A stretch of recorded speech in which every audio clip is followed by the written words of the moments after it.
21st July 2023. Time 11:25 a.m. Essex Police are executing a Section 18 warrant at Simmons Sons, Old Road, Clacton. On a quiet street in Clacton-on-Sea, Essex police officers walked through the front door of a secondhand furniture shop. Locals knew this place as Simmons Sons. Inside, chairs were stacked in rows, cabinets lined the walls, and the smell of old wood filled the air. But as officers moved further inside, something felt wrong. Furniture had been placed to block certain areas. Some cupboards were locked from the inside. Behind one of those locked doors, officers found something that would reveal the truth about this so-called family business. Hidden among the furniture were cocaine, cannabis, amphetamines, and thousands of fake cigarettes. Drugs worth tens of thousands of pounds were stored inside a shop that everyone in town trusted. From the outside, Simmons & Sons looked like a simple family business, a father and son selling used furniture on Old Road. But the reality was completely different. What officers found that day was the result of a 2-year investigation. It was also the beginning of a story about greed, lies, and the fall of a father and son who used their shop to supply drugs across Essex. Darren Simmons had lived in Clacton for many years. He was a familiar face in this small seaside town where everyone knew each other. He ran a shop on Old Road called Simmons & Sons, where locals came to find a cheap sofa or a used dining table. To most people, he was just a working man trying to keep his small business going. But behind that normal everyday life, something very different was happening. Darren, who was 58 at the time, was not just selling furniture. Behind the counters and stacked wardrobes, he was running a network that supplied cocaine, cannabis, amphetamines, and fake tobacco all across Essex. Simmons & Sons was his base. It gave him a place to store drugs, move money, and meet contacts without raising suspicion. The name sounded respectable. The shop looked real. And for a while, the plan worked perfectly. Darren lived in nearby Jawick, a coastal area known for poverty and few opportunities. For some people there, small-time trading was just a way to survive. For others, it was the perfect cover for something illegal. Police would later describe Darren as a committed supplier, someone who treated drug dealing as his actual job. While most shop owners locked up and went home at the end of the day, Simmons & Sons stayed active long after closing time. Cars came and went, boxes were moved in and out. If anyone was paying attention, the signs were there, but nobody imagined what was really going on behind those doors. Working quietly beside him was his son, Charlie Simmons, 30 years old, living nearby on Eaton Road. To people on the outside, Charlie was simply helping out with the family shop. But investigators would later find out that Charlie's role went much deeper. He was part of his father's supply chain. He handled cocaine, moved stock, and helped keep the business running using money made from drugs. Father and son, one leading, the other following. Together they built something that blended right into the streets of Clacton. But the real money was never in furniture. It was in drugs. And Essex Police was starting to pay attention. By 2023, the cracks in Darren's business had started to show. What appeared to be a slow-moving second-hand shop was actually covering something far more profitable.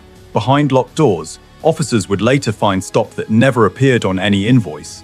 Cocaine, cannabis, amphetamines, and fake tobacco, all stored in large amounts. Neighbours had already noticed strange things. Vans arriving late at night, boxes being unloaded in silence. Lights still on inside long after the shop should have been closed. It did not look like normal furniture business activity. Essex Police began to take a closer look. Detectives from the tendering neighbourhood policing team started quietly building their case. Surveillance, financial checks, and reports from the local community all pointed to the same conclusion. Simmons & Sons was more than just a shop front. During the investigation, communications between the suspects were obtained. In their own words, the business was kept alive by drug money. The shop was both a cover and a place to handle cash, allowing profits from drug sales to pass through as if they were normal business income. In 2023, the first major raids took place. Multiple addresses were searched. the shop itself, and homes connected to Darren and Charlie. The results were staggering. Officers found cocaine, amphetamines, cannabis, and thousands of fake cigarettes. In total, drugs valued between £98,000 and £117,000 were seized. Among the items recovered were 132 grams of cocaine, 21 grams of amphetamines, and more than 12 kilograms of cannabis. This was far beyond small-scale dealing. Each search added more evidence to a growing case file, showing exactly how deep the operation ran and how naturally it had hidden itself inside everyday life on Old Road. For the officers involved, it was now clear. Darren Simmons was not using crime to support his business. Crime had become the business. But even after the raids, the investigation was far from over. What police did not yet know was that Simmons had absolutely no plans to stop. After the first raids in 2023, most people in Darren's position would have shut everything down, taken the loss, and walked away. But Darren Simmons did the opposite. Instead of stopping, he expanded.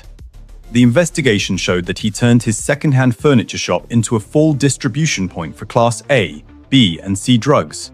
Supplying across Coulton and the wider tendering area, detectives later described him as a committed supplier. To Darren, drug dealing was not a side activity. It was his business model. Cocaine was his most valuable product, but it was not the only one. Cannabis, amphetamines, fake tobacco, and prescription drugs including diazepam and sildenafil were all part of what he offered. His method was simple but effective. The furniture shop gave him storage space and a reason for regular movement, deliveries, vans, and boxes coming and going throughout the week. On paper, everything looked like normal trade. In reality, most of it was drug stock and cash changing hands. By 2024, police intelligence had connected the shop to multiple supply lines. Darren managed the stock and the contacts. His son Charlie, still 30, played a supporting role, moving smaller amounts, arranging drop-offs, and helping disguise illegal profits inside the business accounts. The father was the main force behind everything. The son was an important part of the wider machine. Even while under suspicion, Darren kept his normal routine. He talked to customers, attended local markets, and presented himself as an honest shopkeeper. The drugs and fake products were stored right behind and beneath the same furniture he sold to the public every day. To anyone walking in off the street, nothing looked out of place. But officers were not fooled. Behind the scenes, Essex Police were carefully tracking his movements, monitoring his communications, and connecting seizures back to the same shop on Old Road. Every delivery, every transaction, every coded message brought them one step closer to proving what Simmons had built, a business held together by drug money. Darren believed his furniture front made him untouchable. What he did not know was that the investigation had never stopped after 2023. It was only getting stronger. By late 2024, the true scale of the operation was impossible to ignore. What had started as local supply had grown into an organized network. A steady flow of cocaine, cannabis, and fake tobacco moving through Clacton and beyond. Evidence gathered by Essex Police's Serious and Organised Crime Unit revealed that Simmons had supplied at least 1.75 kilograms of cocaine and 10 kilograms of cannabis. These drugs were stored and distributed alongside thousands of fake cigarettes, all hidden inside the furniture stock at Simmons Sons. Working alongside Essex trading standards, investigators confirmed the connection between the shop and large volumes of illegal tobacco. What appeared to be regular furniture delivery runs were often cover for something far more valuable. Inside the business, communications were careful. Messages were in code. Transactions were disguised. Records listed units sold that had nothing to do with furniture.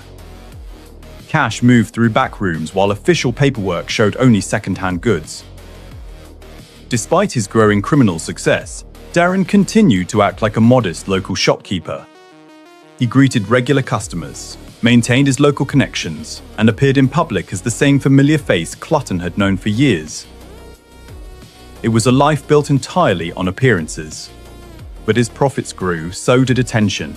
Rumors spread among locals. People began questioning how such a quiet little furniture shop managed to stay open with so few customers. Financial checks revealed gaps between what Darren declared and what he was actually spending. Police surveillance became more focused, tracking deliveries, vehicles, and the people coming and going. Inside Simmons Sons, business was booming. But outside, the investigation was tightening around him. It was November 2025 when Essex Police returned, this time to a quiet street in Jaywick. After 2 full years of surveillance, search warrants and interviews, investigators believed Darren was still dealing even while facing criminal charges. What they found proved them right. Big bag of cannabis. We got a picture of it inside. Inside his home on Marlow Road, officers discovered more than 1 kilogram of cocaine and another kilogram of cannabis, both carefully hidden inside a bedroom wardrobe. The drugs had a wholesale value of over £31,000.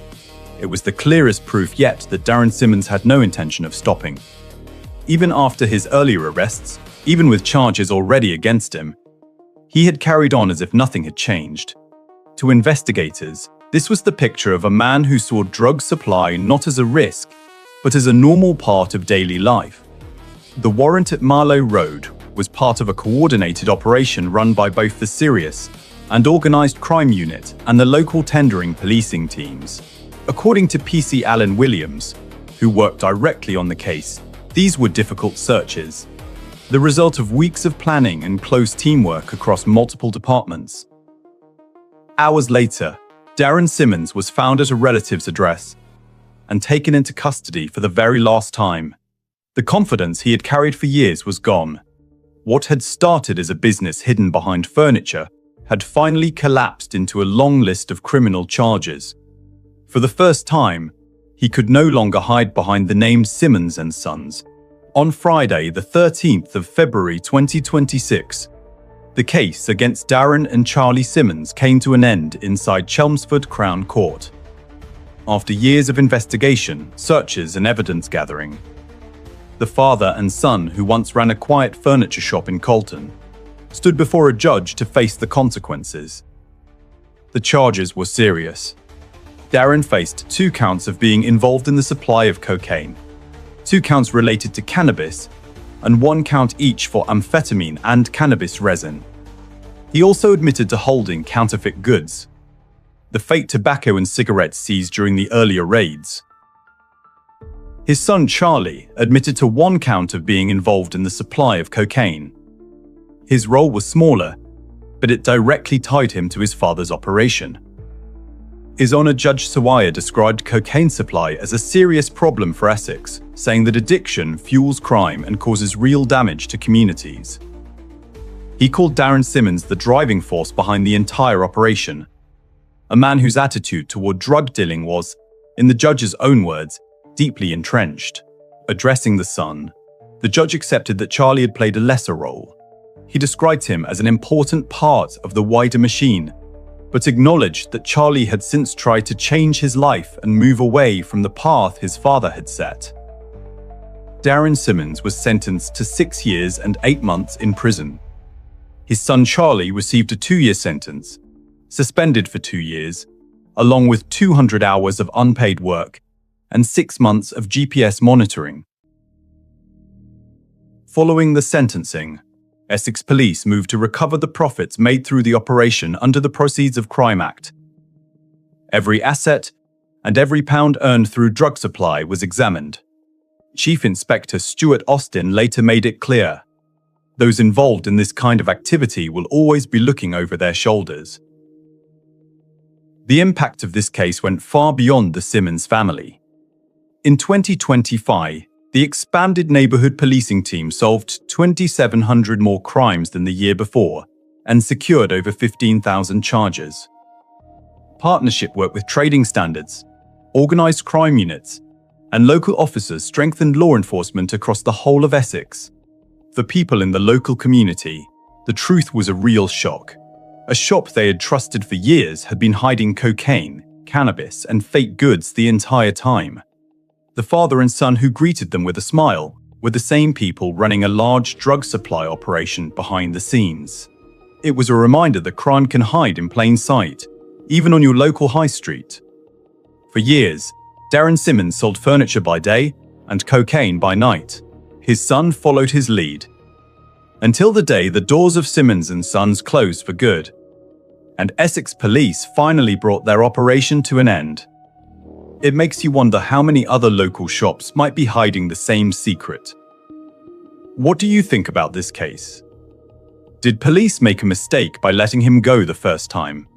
Or did that decision allow them to uncover the full scale of the operation? Let us know your thoughts in the comments below. If you found this story interesting, please like the video, subscribe to the channel, and turn on the notification bell so you never miss our next true crime story.